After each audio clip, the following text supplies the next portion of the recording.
Hi, this lecture will cover the organization of time. Western music is organized in time by what we know as beat.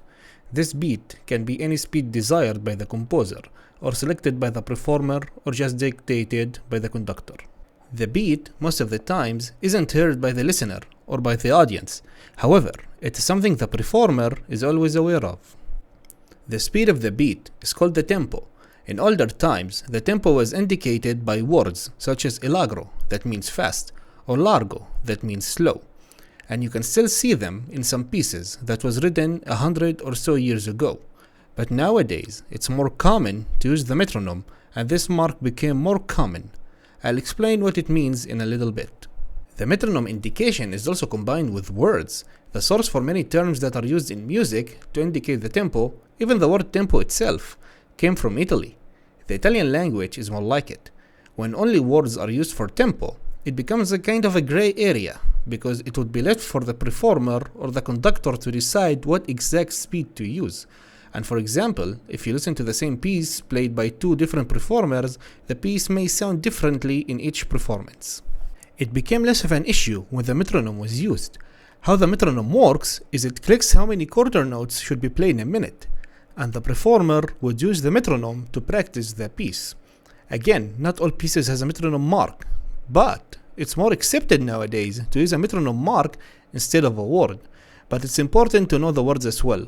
And here are some terms. There are a little bit more, but they fall in between them basically. We have some terms that are associated with the tempo, called sense of tempo. Sense of tempo is how speed has a play with the human emotions. There are other words for indicating tempo, more or less. Here are some words. While most modern songs keep a constant tempo throughout the entire song, it's acceptable to change it in the middle of a song or a performance. The tempo can be changed however the conductor or composer sees fit. It can be changed to a faster or slower tempo. Like everything else we discussed in this video, those changes are ordered through Italian words. But nowadays, the metronome mark does this job instead. Here are some words for changing tempo. So now we get to how we exactly determine the length of the note in seconds. Without a tempo, the performer can determine how long the note will last. We'll use the metronome to help us do that. Let's look at this mark again. What you see is a quarter note equals 60. What that means is you need to play what's the equivalent to 60 quarter notes per minute. And that's what we call as BPM, or beats per minute. You can have any number instead of the number 60, and you'll have to play that number equivalent of quarter notes. I'll show some examples in a moment. If you only play quarter notes in 60 beats per minute, it means you only have to play 60 quarter notes per minute, or one note per second. But as you know, other duration symbols exist, so the total number of notes can be bigger or smaller than 60. You got half notes, and if you only play half notes, you end up playing 13 notes a minute.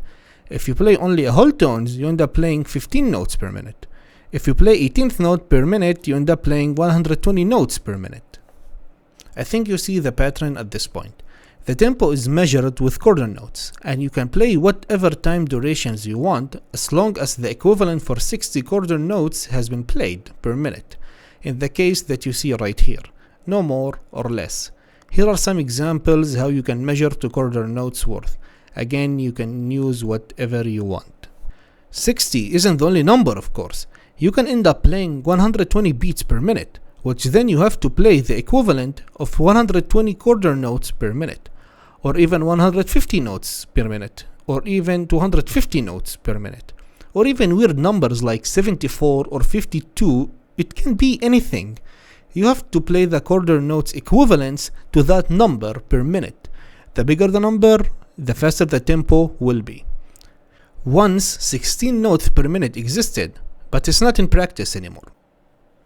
In the next lecture, we'll continue the topic, and I'll show you how this all fits into the staff tempos and different duration symbols.